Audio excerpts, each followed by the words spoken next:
கர்த்தருக்குள் அன்பான தேவ பிள்ளைகளே, ஆண்டவரும் இரட்சகருமாகிய இயேசுவின் நாமத்தில் உங்களுக்கு என் அன்பின் வாழ்த்துக்கள். இந்த நாளிலேயும் நீதிமொழிகள் 5வது அதிகாரம் அதனுடைய 18வது வசனத்தை வாசிக்கிறேன். உன் ஊற்றுக்கண் ஆசீர்வதிக்கப்படுவதாக, உன் இள வயதின் மனைவியோடு மகிழ்ந்திரு என்று வேதத்தில் எழுதியிருக்கிறது. இன்னைக்கு மெசேஜோடைய தலைப்பு என்ன தெரியுமாங்க? முறிவால் பிரிவு அப்படின்னு நான் பேச விரும்புகிறேன்.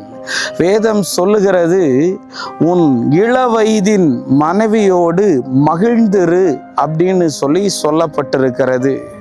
ஆனால் இன்னைக்கு கல்யாணமான ஒவ்வொரு சகோதரனுக்கும் ஒவ்வொரு சகோதரிக்கும் ஆண்டவர் சொல்லுகிறார், மகனே, நீ உன் மனைவியோட மகிழ்ந்திருக்கிறாயா?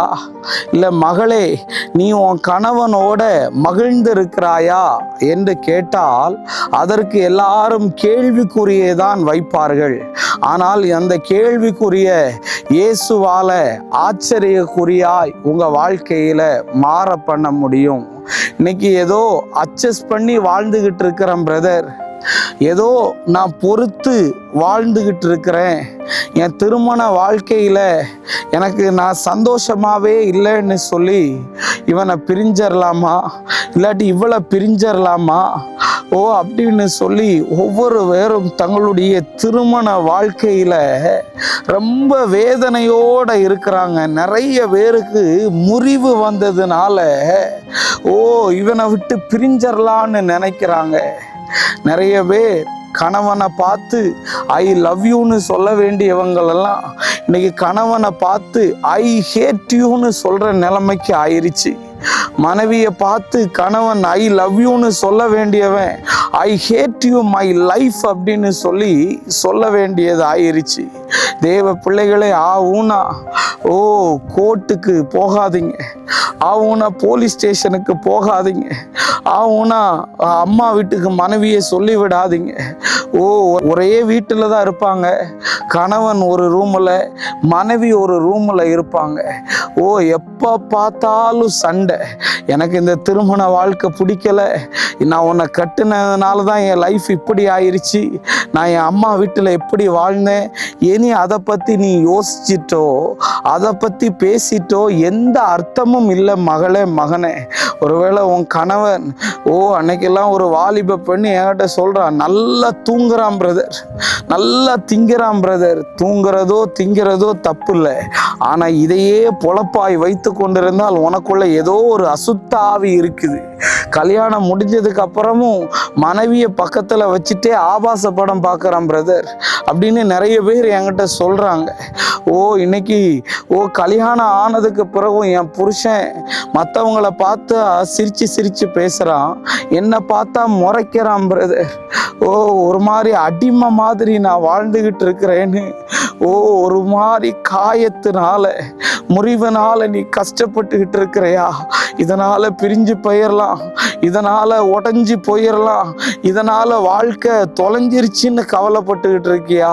இன்னைக்கு ஆண்டவர் சொல்கிறாரு, உன் முறிவுகளை எல்லாம் அவர் ஆற்றி பிரிய வேண்டிய ஒன்று சேர்ந்து வாழ வைப்பாராக. நிறைய பேர் அவங்க அம்மா பேச்சை கேட்டுட்டு மனைவி கூட வாழ மாட்டுக்காங்க. நிறைய பேர் தான் அக்கா பேச்சை கேட்டுட்டு தான் கூட பிறந்தவங்க பேச்சை கேட்டுட்டு அவங்க தான் முக்கியம்னு சொன்னால் நீ கல்யாணமே பண்ணியிருக்க கூடாது. அப்பா அம்மா தான் முக்கியம்னா நீ கல்யாணமே பண்ணியிருக்க கூடாது. அவங்க கூடயே நீ இருந்திருக்கலாமே. இன்னைக்கு திருமண வாழ்க்கையில் பல முறிவுகள், பல பிரிவுகள். இன்னைக்கு நான் உங்களை பார்த்து சொல்ல வரேன். அப்படி உங்களுக்கு ஏதாவது ஆலோசனை தேவைப்பட்டால் என் நம்பர் திரையில் போடப்பட்டிருக்கு, வாங்க உட்கார்ந்து பேசுவோம், ஆண்டவர்கிட்ட ஜெபம் பண்ணுவோம். ஆண்டவர் பிரிக்கிற தேவன் அல்ல, உன் குடும்பத்தை கட்டுகிறவர், உன் வாழ்க்கையும் கட்டுவார். மகனை, உன் வாழ்க்கையும் கட்டப்படும். ஒருத்தன் சொல்கிறான், இவளாலேயே நான் செத்து போயிடுவேன் போல இருக்குன்னு. சில பெண்கள் சொல்கிறாங்க, நான் இவன் பேரை எழுதி வச்சுட்டு செத்து போயிடுவேன், நான் யாரை வேணாலும் மன்னிப்பேன், ஒன்றை மன்னிக்க மாட்டேன்னு. எங்கே போயிட்டு இருக்குது? பேரு விசுவாசி. அப்படி இருக்காதீங்க. உன் லைஃப் கட்டப்படும். நம்ம ஜெபம் பண்ணலாம்.